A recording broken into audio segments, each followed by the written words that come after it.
Sebelum menonton, jangan lupa like, subscribe, dan tekan tombol lonceng. Gubernur Jawa Tengah Ganjar Pranowo meminta Bupati Purbalingga kreatif untuk meramaikan Bandara Jenderal Besar Sudirman yang baru saja diresmikan. Banyak hal yang bisa dilakukan, salah satunya adalah mengembangkan sektor pariwisata. Pengembangan pariwisata merupakan salah satu cara yang bisa digunakan untuk meramaikan kunjungan ke daerah itu. Namun yang harus diingat, pengembangan pariwisata harus dilakukan terbatas mengingat kondisi masih pandemi. Ceritakan Riono, Pak Heru, Pak Kento, Pak Tasdi, sampai Bu Tiwi sampai hari ini. Ya rasa-rasanya kita memang harus melewati jalan panjang. Tidak ada yang instan. Dan manusia diminta untuk betul-betul serius pada soal ini.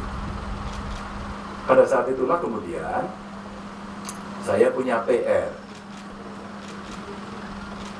Gimana caranya bandara ini disempuyung oleh banyak orang. Saya buka rahasia. Waktu itu yang muaya tuh Bupati Banyumas justru. Wah itu cerewet betul itu. Pak Husain itu. Pak Ganjar, pokoknya harus jadi. Kalau nggak jadi, pindah aja ke Banyumas. Sehingga Bu Menteri BUMN waktu itu Bu Rini kok. Iya Pak Ganjar, pindah aja lah. Saya bilang, serius nih Bu pindah? Ini kalau pindah kita mesti nyari tanah lagi, kita mesti bicara lagi gitu. Wah diskusinya panjang. Itu sampai ada yang metenteng gitu.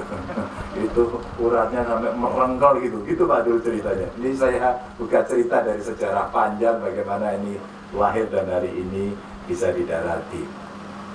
Kalau kita komunikasi maka tadi disebut Banjarnegara. Ada dari Banjarnegara? Oh ada. Terima kasih Pak ya. Sebenarnya ini nanti Purwokerto sama Banjarnegara ini akan menikmati pertama nanti ini.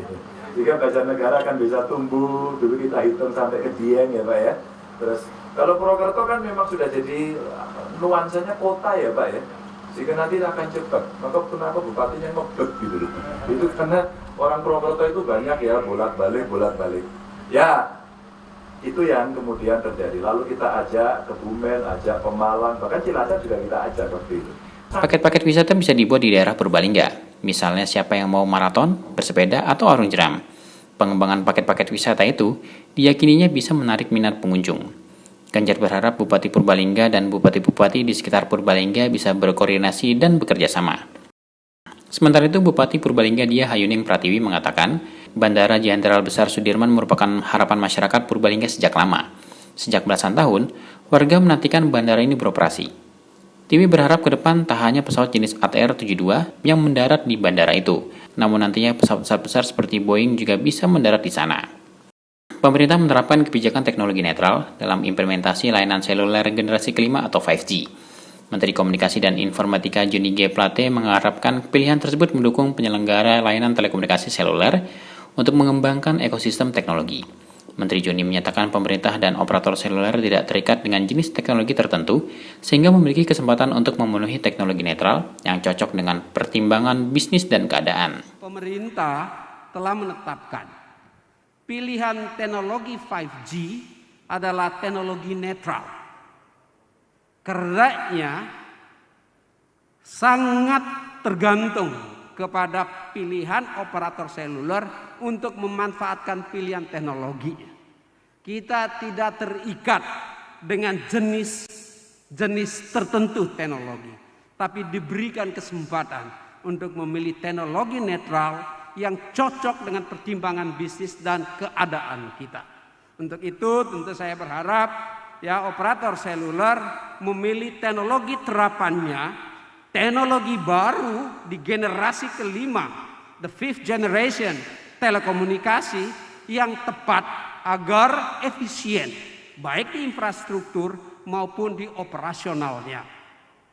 Tentu itu kita harapkan. Yang kedua, ya, kita memilih 5G tentu dengan harapan teknologi fifth generation ini membutuhkan dukungan infrastruktur yang lebih besar.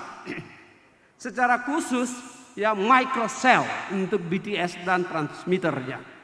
Karenanya kerjasama dengan pemerintah daerah juga menjadi penting agar ada regulasi-regulasi yang memungkinkan deployment ya ICT infrastruktur mendukung 5G bisa dengan cepat dan dengan mudah dilakukan.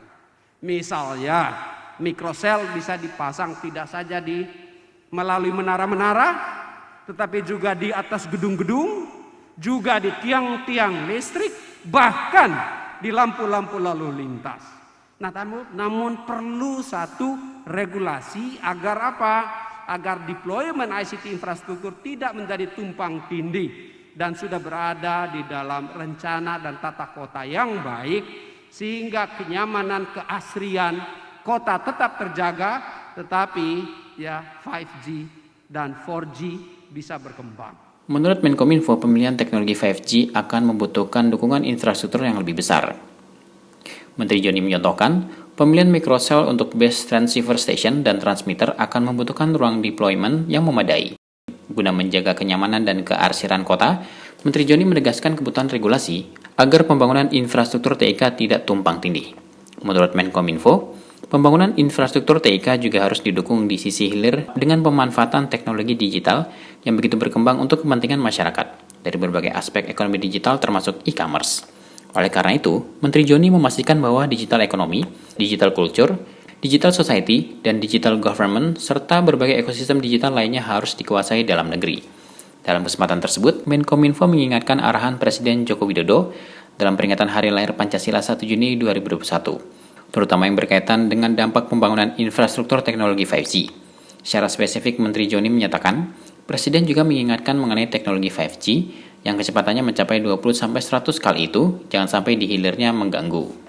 Menkominfo menegaskan bahwa teknologi 5G harus menjadi fondasi bangsa yang kuat untuk mengimplementasikan, menghadirkan, dan membumikan ideologi Pancasila di dalam hati dan kehidupan keseharian masyarakat. Dalam kegiatan tersebut, Menteri Joni didampingi Direktur Jenderal Sumber Daya Perangkat Pos dan Informatika Ismail, Direktur Jenderal Penyelenggara Pos dan Informatika Ahmad Ramli, dan juru bicara Kementerian Kominfo Dedi Permadi. Dan juga hadir anggota Komisi 1 DPR RI Muhammad Farhan. Hadir juga Wali Kota Surakarta Gibran Rakabuming Raka, Wakil Wali Kota Surakarta Teguh Prakosa, Komisaris Utama PT Telkomsel Wisnu Tama Kusbandio, Direktur Utama Telkomsel Hendri Mulyasyam, dan jajaran Komisaris PT Telkomsel. Tim Eljon Media melaporkan.